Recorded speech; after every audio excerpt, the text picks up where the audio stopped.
There's everything in there. So I'm just driving hella mice. a forklift, and I'm working hard, and I'm trying to get fill my calendar with these stand-up dates, and it would just be like once a week or whatever it is.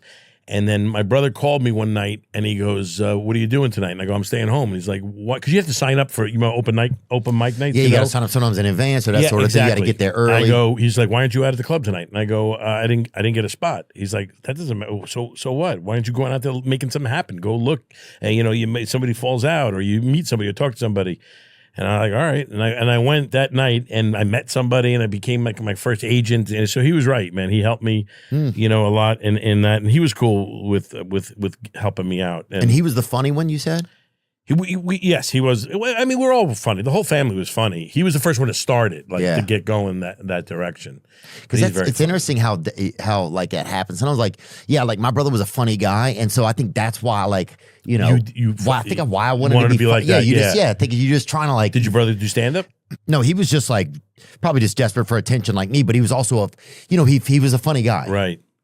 There are a lot of funny guys I knew in school that were. He didn't get a stand up. Oh, dude. Right. That would be. I'm like. The best. You didn't, that'd be the best, and I'm so glad you didn't do it. Oh, dude, my friend Scott was like the funniest kid to me, and I'm like, some of those people are like, Theo, you're funny. I'm like, dude, there's so many people who just never really just went and did it. Yeah, because I mean, honestly, being funny with your and making that leap to doing it in front of people and developing it is a different thing, though. It's like you've got to create it and kind of get used to. It's a different animal, right? When you're because I know.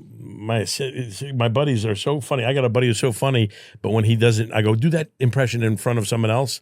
He can't do it. He folds like a house, man. He's just, it's rough. It's rough, and I look bad. Oh, dude, the worst is when, sometimes you do look bad because of other people. Yes. I remember this. I dated this girl. She didn't know how to stand out of the way of where people were walking. Oh, see, that would drive me, that would drive me nuts. Bro, I would have to go hide in the fucking bathroom. No, that's brutal. We'd be talking. She would like take a step back. I'm like, this is where all the people are walking. And it was like, and people bump into her. And then guys would like, and then it just like, I dated a girl who would take 5 seconds before she would realize that a waiter is there asking her for like something. And every time, and I'd have to go, it's right, he's looking for you, and she'd just be like this in a daze every time, 5 seconds. And then she'd come out of it. And I'm like, I can't go on. I can't go on. I couldn't be married to that. So I was like, there's no use in me being here. It's the little things. Dude, I dated a girl that I was in love with, and then we kind of were like canoodling or snuggling or whatever they used to call it. I think I don't know why they don't call it that, but we're canoodling, I guess now it's called. And then, but her head was really small. She had big hair.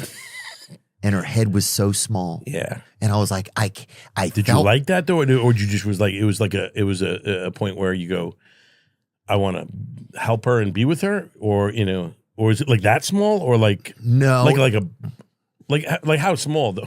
Like it was like a just ballpoint pen, or are we talking like when that day when you only knew about baseball, and then one day you're at PE and they show you softball. Yes, okay, and you get that ball and you're like, what is this? And you're like, this is like a baseball with like intestinal issues or whatever. You know what I'm saying? Like it's a baseball with inflammation and yes, it's a baseball that has not had proper dieting.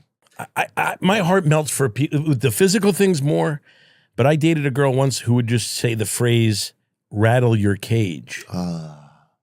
Every time she's like, "Hey," and I'm like, "What are you doing?" And she's like, "I'm just calling to rattle your cage."